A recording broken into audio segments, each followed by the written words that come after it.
नया क्लेवर, नया अंदाज। आप देख रहे हैं देश का number 1 digital news channel Sony news. पैनी नजर, तीखी सोच। पर्यावरण को सुरक्षित बनाने के लिए विश्व बैंक का मिला सपोर्ट।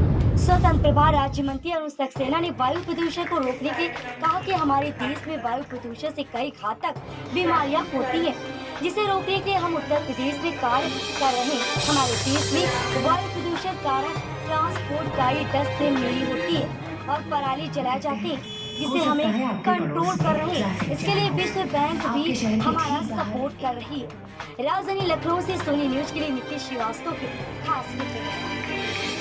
प्लान बनाया गया है, उसके लिए हम लोगों ने संबंधित विभागों के साथ विचार विमर्श करके आज ये 2 दिवसीय कार्यशाला आयोजित की है। पहले मैं इसमें एक्शन प्लान के बारे में बताना चाहूँगा। अभी तक वायु प्रदूषण नियंत्रण के प्रयास केवल शहरों के अंदर होते थे कि धूल कम की जाए, इंडस्ट्रीज़ पे जो उत्सर्जन हो रहा है उसको कम किया जाए।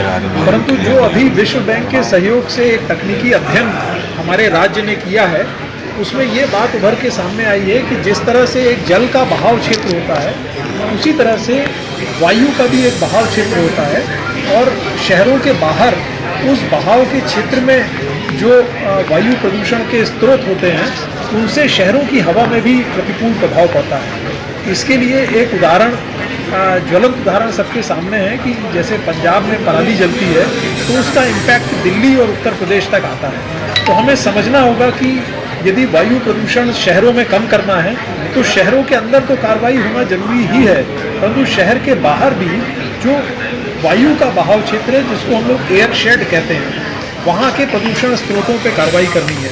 मान लीजिए कोई पावर प्लांट है, उस पावर प्लांट यदि एयर शेड में है तो उसका इम्पैक्ट सिटी में आएगा।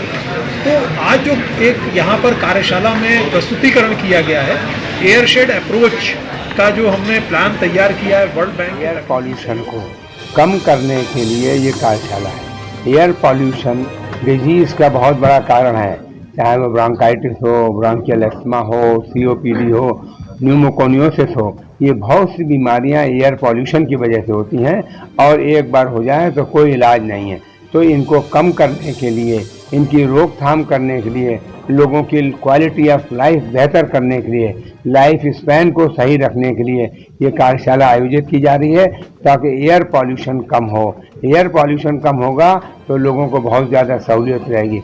और एयर पॉल्यूशन में जहाँ से पॉल्यूशन होता है उसको कम करने की ज़रूरत है। एटमॉस्फेयर के अंदर जो कार्बन है उसको कम करने की ज़रूरत है।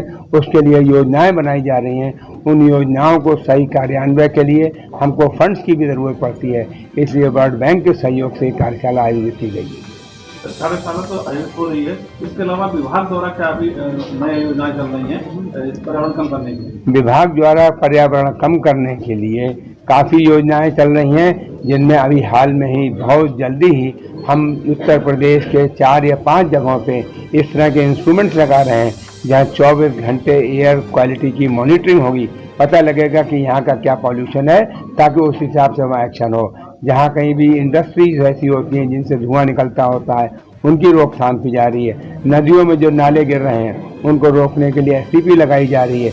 इस तरह से हम जल, वायु, पृथ्वी तीनों का प्रदूषण रोकने का पूरा प्रयास कर रहे हैं। सर, एक अनुरोध और था कि यहाँ राजधानी में देखा जा रहा है जगह जगह कूड़े जो इकट्ठा हो रहे हैं, उन्हें फेंकने की जगह नहीं है। और जो बांग्लादेशी लोग यहाँ कूड़ा उठाते हैं, वो लोग कूड़ा लेके कहीं सड़क किनारे फेंक देते हैं या पट्टी किनारे फेंक देते हैं, कूड़ा लगातार बढ़ रहा है, उसके लिए कोई कार्रवाई नहीं हो रही। कई बार शिकायत की है। ये बात आप सही कह रहे हैं, बहुत सी जगह कूड़ा पड़ा रहता है। उसके लिए हम नगर निगम को लिखेंगे कि आप अपने यहाँ सफाई का करिए और सॉलिड वेस्ट मैनेजमेंट प्रोजेक्ट लगाइए, ताकि कूड़ा इधर उधर ना पड़े, उसका प्रॉपर डिस्पोजल हो। हर छोटी बड़ी ताजी न्यूज पाने के लिए हमें फेसबुक, ट्विटर, यूट्यूब और व्हाट्सएप पर हमें सब्सक्राइब करें और फॉलो करें आपका अपना web news channel Sony news.